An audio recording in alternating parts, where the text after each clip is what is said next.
Hola a todos, mi nombre es Yu Chen, soy estudiante de doctorado en la Universidad de Harvard, el Departamento de Salud Global y Población.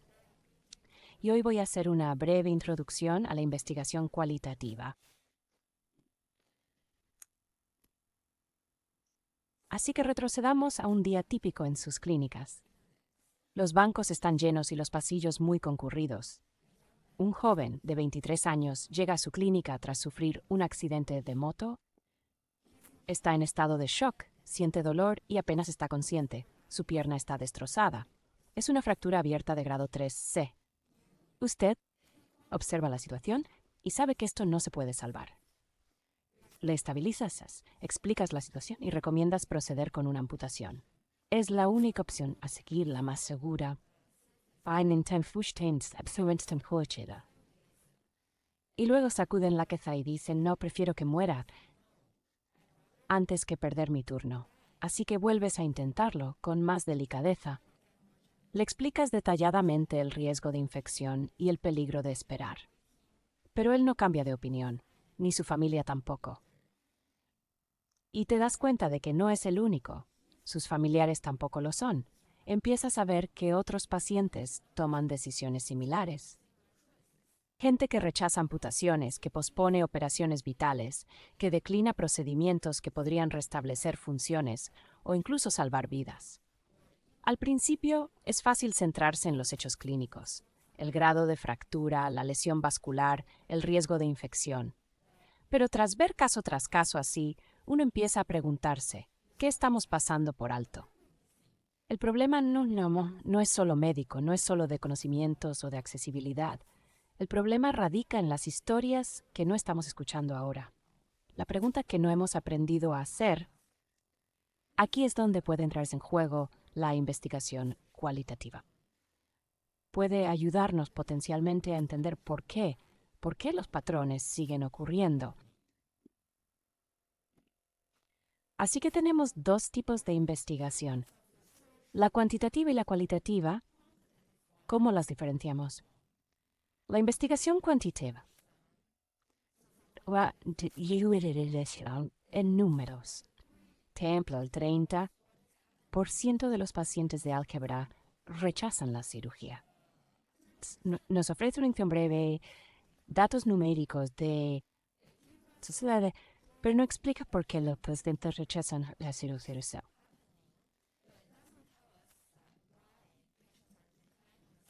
Algunos de los factores más importantes, como el miedo, las creencias, los relatos culturales, la desconfianza, la carga de los cuidados, no pueden captarse solo con cifras. La investigación cualitativa nos ayuda a entrar en el mundo del paciente y ver las decisiones a través de sus ojos, especialmente en entornos donde el contexto, la cultura y la comunidad desempeñan un papel fundamental en la toma de decisiones. La investigación cuantitativa nos dice lo que ocurre y la investigación cualitativa puede ayudarnos a entender por qué ocurre. Por lo tanto, en ortopédico, la investigación cualitativa puede emplearse para examinar diversas cuestiones. Aquí es un ejemplo. ¿Por qué ciertos pacientes retrasan o rechazan la sustitución de articular? ¿Qué barreras enfrentan los niños con osteomielitis y sus cuidadores para acceder a la atención médica? ¿Qué factores influyen en las diferencias de género en fracturas de cadera y sus resultados? ¿Cómo experimentan los padres la carga de cuidar a un niño con escoliosis ortopédica? ¿Cómo podemos crear una herramienta de barrera de recuperación que realmente beneficie a nuestros pacientes? Estas preguntas nos llevan a escuchar y considerar las historias reales de las personas, no solo a evaluar sus resultados. Así que en la ética cualitativa no hay solo una manera de escuchar o medirme. Hay diferentes diseños para diferentes objetivos. Vayamos uno por uno. Dependerá de lo que esté intentando comprender. Por ejemplo, la investigación narrativa se centra en relatar la historia de la experiencia vivida por un individuo. Mientras que un fenómeno es la esencia de un fenómeno, tal como su nombre lo indica. Además está el tercer diseño de investigación, que es la investigación teórica, la cual desarrolla una teoría basada en el terreno, partiendo de lo que observa. Finalmente, la investigación etnográfica tiene la capacidad de describir e interpretar los patrones culturales compartidos dentro de un grupo. Y el último, que es muy habitual entre los médicos, es el estudio de casos. Este tipo de estudio permite comprender de manera profunda un caso o incluso varios casos. Estos son algunos de los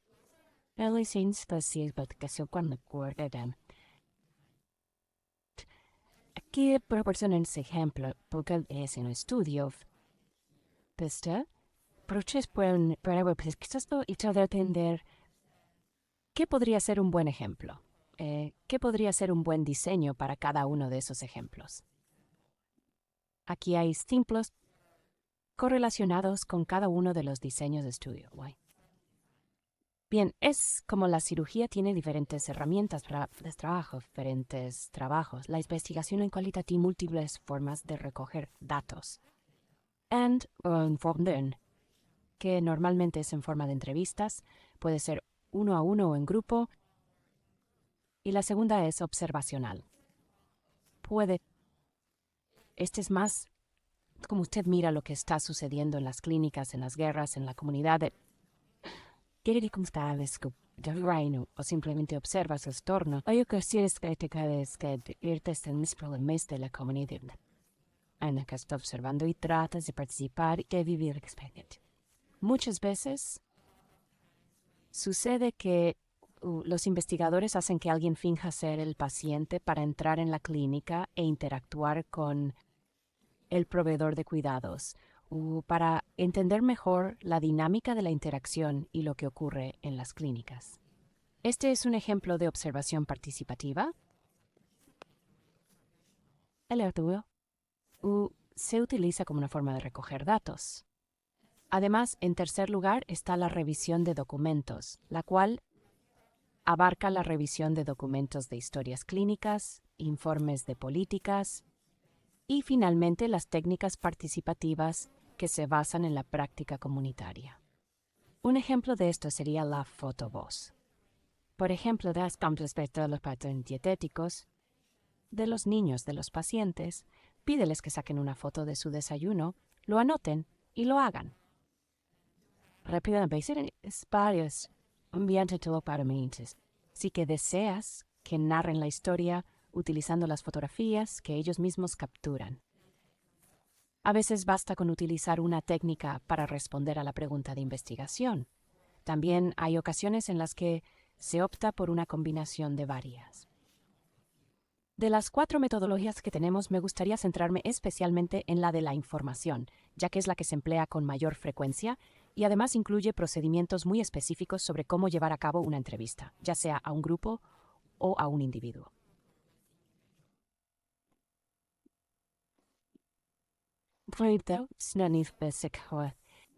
En el formato de entrevista en profundidad o a través de un grupo focal. La entrevista en profundidad es aquella que se realiza individualmente con el participante, mientras que el grupo de discusión reúne a varias personas para hablar sobre un problema.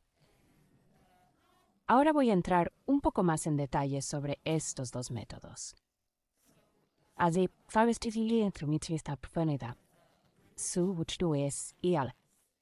las entrevistas en profundidad son su oportunidad para profundizar, no en una operación, sino en una conversación. En lugar de cortar a través del tejido, que está cortando a través de suposiciones, llegar directamente al corazón de la experiencia de un paciente. Utilizamos ideas en entrevistas en profundidad cuando necesitamos explorar algo más complejo, emocional o sensible. Y cuando queremos entender un asunto a través de la propia lente del paciente, ya sea su dolor, su miedo a la cirugía o su percepción de la calidad de la atención, es una conversación individual, enfocada y personal. Las preguntas son abiertas y adaptables. Es más parecido a una discusión dirigida que a un guión. Dura generalmente entre 30 y 60 minutos, pero lo realmente mágico es que las respuestas a menudo llegan por sorpresa. Percepciones que cambian nuestra forma de ver el problema, y lo que pasó en las clínicas.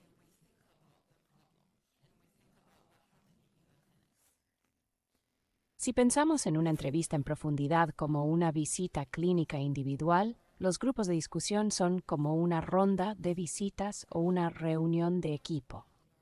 El valor real proviene de la interacción entre las personas. Andem, Focus Group o FGD para explorar las creencias, percepciones e interacciones del grupo. El objetivo es escuchar las opiniones compartidas, pero también advertir las diferencias sobre un tema o una intervención concretos. Un grupo focal está en la dinámica de grupo.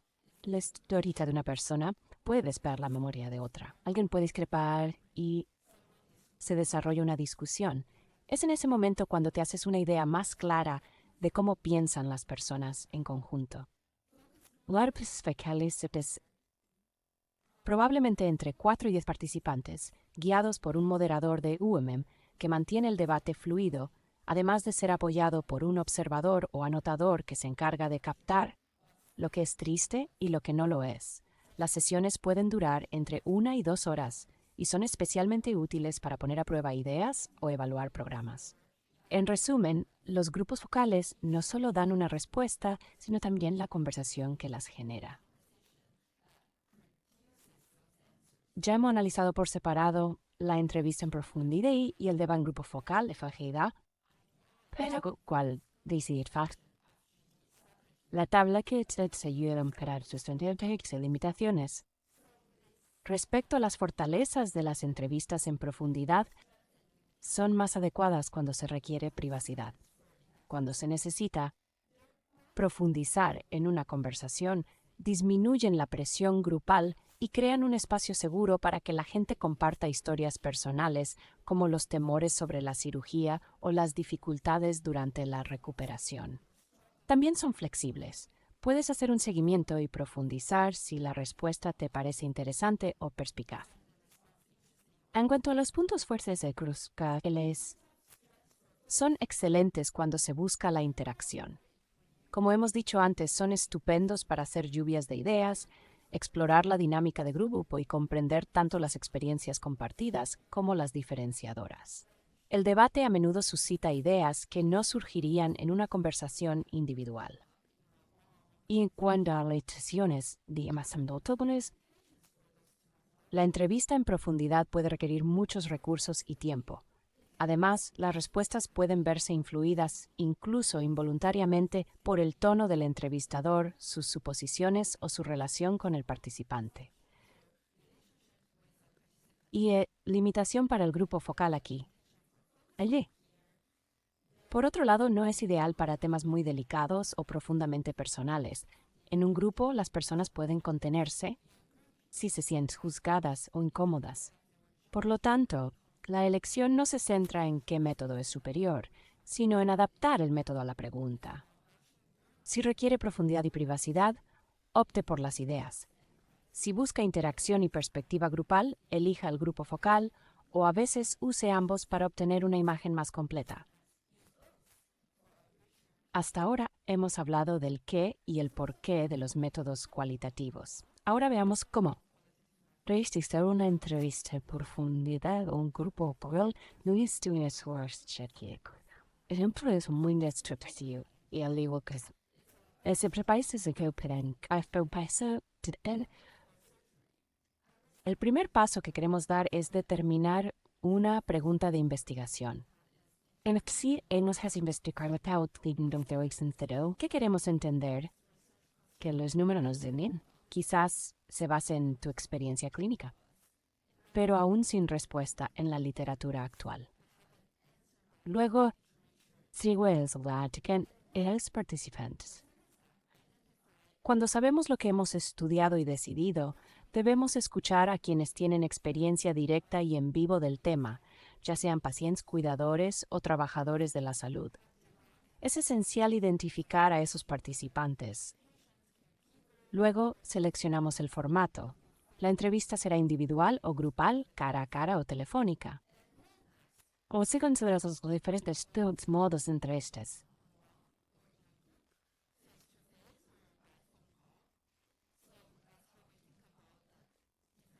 Después, debes crear una guía temática, una guía muy flexible que desarrollas para la pregunta que deseas formular.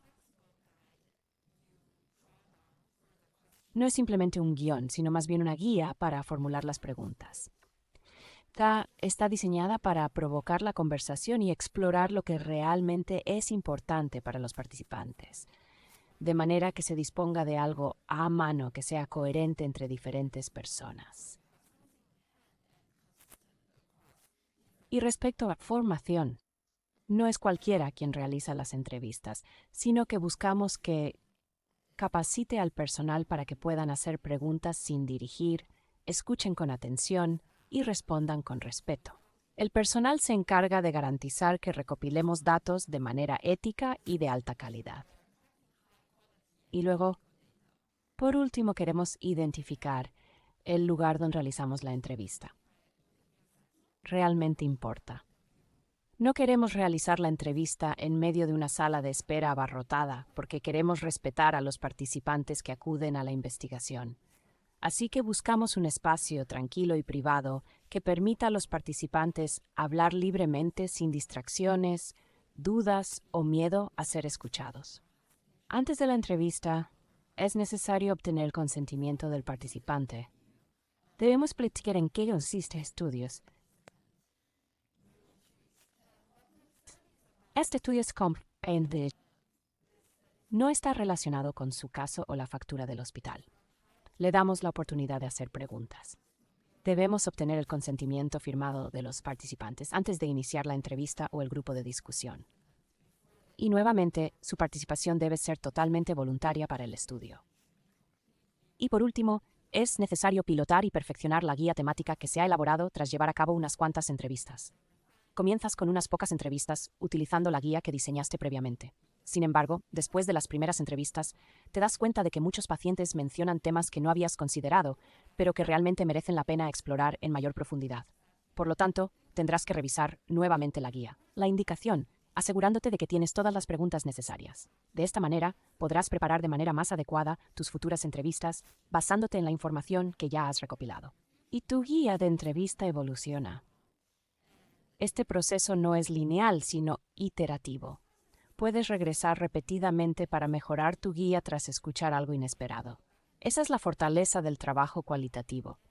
Crece con los datos. A través de este proceso no solo se recogen opiniones, sino que se entiende el mundo real, el contexto que moldea los resultados.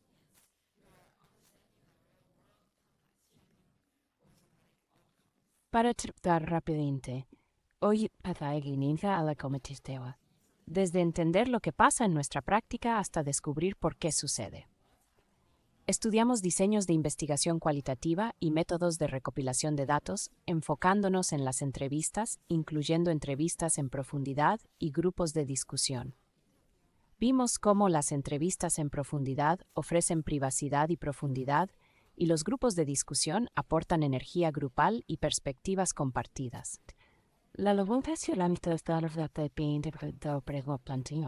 Hemos seguido el proceso paso a paso, como en la preparación para una cirugía, para garantizar que nuestra investigación cualitativa sea estructurada, ética y significativa. Al final, la investigación cualitativa no está separada de lo que ya estás haciendo como cirujano. Es una extensión de sus habilidades. Ya estás escuchando a los pacientes, sus historias. Esto simplemente te da las herramientas para escuchar mejor, captar sus voces y utilizar esos conocimientos para mejorar la atención de forma sistemática. Al final quiero agradecer a la Dr. Harden por guiarnos a organizar la sesión y también un agradecimiento especial al profesor Yusefze, con sede en la Escuela de Salud Pública, para proporcionar capacitación para una gran cantidad de investigación cualitativa. But Smavis speaks en este curso. Y muchas pistas ciertas.